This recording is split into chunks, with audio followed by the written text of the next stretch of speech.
And then also, in those big, major projects, what the typical trend is that you have a project manager, and then you have your technical manager.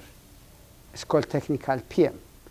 And then you also have a functional manager that knows what you want to deliver. So the functional manager will tell you everything about what type of system is going to be delivered. The technical manager will tell you how those systems are developed, who is doing that. So as a PM, you should have both of them. Okay? And then sometimes you may have a business manager that is responsible for what we call it like a requirement gathering, requirement analysis, which we're going to discuss right after this section. So the good thing about the project manager is you need to know your closer circle. Remember what I told you last time? When the CEO moves from one company to the other, then 2 weeks later, the deputy CEO moves, and 3 weeks later, the financial manager moves, and before you know it, you have that. The whole crew is moving from one bank to another bank, and then they stay there because remember, here in the United States, for you to be really successful, as a businessman, you need to have a good accountant and a good lawyer. Yeah. You remember that in the movie Godfather? Yeah. So whatever you do, if it you have that lawyer and then you have that accountant, it gives you your numbers and then it tells you where you trespass. Okay? So in that case, it's the same thing that as a PM, you need to know your key people, and they will give you really a good look, or they'll probably let you down, depending on how you move on that. But it's a good observation. So, what do you say the B was? A business manager. Business manager. Yeah. So because as a PM, the functional one is, sometimes you may have an end user who's been doing like generating report. He knows the in and out of a process. This one is he knows the in and out of technical part. This one is in terms of all the resources, the budgets, and then the other activities. So this is in a typical big project. But if you have a small project, you need to have pretty much a skill set for each one of them. Okay? We sometimes say be dangerous enough to ask critical questions. Yep. It's dangerous enough. Because she's also in management, in a senior management for the DC government, and because it's all about presentation. That's why I kind of highlight those jargon words. If you are a PM, you are expected to know what deliverables is, what your other task there, but to be truly PM, and then to know what is going on in your shop, you need to have a little deep knowledge. Yes? Okay.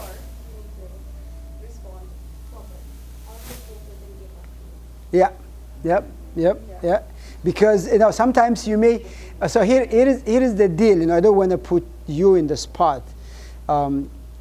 She has a finance background, and she went to a major program where they are recovering from that Hurricane Katrina.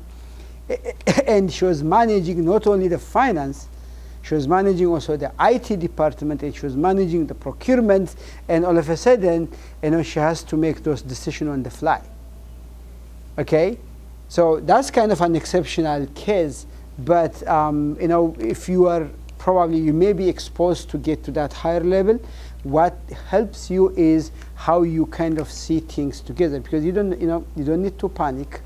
It's always good to say I don't know, and I'll get back to you, because honesty is one of the critical components for a management, and then that's how you pretty much learn on that. So what do we talk about in project management? Developing project charter and the integration, and the project management plan, and then you direct the project work, you monitor and control, you perform integrated change control, which is a key point that we're going to discuss in a few slides, and then you process the project phase. So this is an outline from PMI, and then also an outline that you're going to see it from most project management classes. So good integration management practice is what? The key to strategy. So we pretty much discussed on that. Definition from integration management is the process and activities to identify, define, combine, unify, and coordinate the various processes and activities within a project. So you're like acting what? As a conductor for the orchestra to make sure that every piece of that orchestra runs smoothly, so that you know that when I say Harriet, put, and then she put her her flag. When I say that Worku, it's just like coordinating those tasks, and that is where the integrator function is. Some of the tasks included, making choice about resource allocation, yes, and completing competing objectives and then alternatives, managing interdependencies among projects. You may have a scarce resource where you have to allocate them. You have to make a decision to allocate those, and also it's consolidation and communication of the area across the board, across your process groups and across your knowledge area modules. Okay, so there are 6 processes are identified for the integration. You remember the project charter was officially produced in the initiation phase, but it's been developed there. You're gonna do, because I think you've heard that some documents are called a living document. Means that they're constantly being updated. You cannot say, okay, let's just sign off and then here it is. You constantly update based on the activities on that. And then also you develop the project management plan. By the way, your assignment on the online class is to develop a master project management plan with all the subsidiary plans from each modules. Okay, underneath means that the subsidiary plan is scope, time, quality, procurement, and you put together all of them, and then you produce one project management plan for your project. So I have it an explanation in that page. I also put a sample project for you to pick and then start working. So it's going to be a fun project. Okay, so you monitor, you perform, and then you close the project. So these are like the process steps there. And in developing project charter, you see, you asked me what the project charter is. So this is the answer. That it includes the roles and responsibility of key stakeholders. How many of you heard the word RESI matrix? RESI matrix. RESI matrix means roles and responsibility matrix, and when they abbreviated, it's called RESI matrix. Means that in your project you know who is doing what, and especially in the RESI matrix you're gonna have a role, a specific roles. And for example, you have, let's say here, I have John, I have Martha, I have Fred, and I have Elsa. Okay, and when I do, for example, develop a requirement, then John could be responsible, okay, and Martha, even if she's in the project team, she could be accountable, because she, John reports to Martha. So she's accountable, means that the buck stops at her, but John is responsible. And here, Fred, maybe he is informed, okay? And then Elsa, because she has an expertise, she may be consulted. So you design, you put together those tasks, and then you assign responsibility. So R means responsible, A means accountable, I is informed, and then C is consulted. So if something go wrong, and then if I go back and then see here on the RACI matrix, I will see that, okay, John was the one who put together that, but Martha is the one who's actually accountable.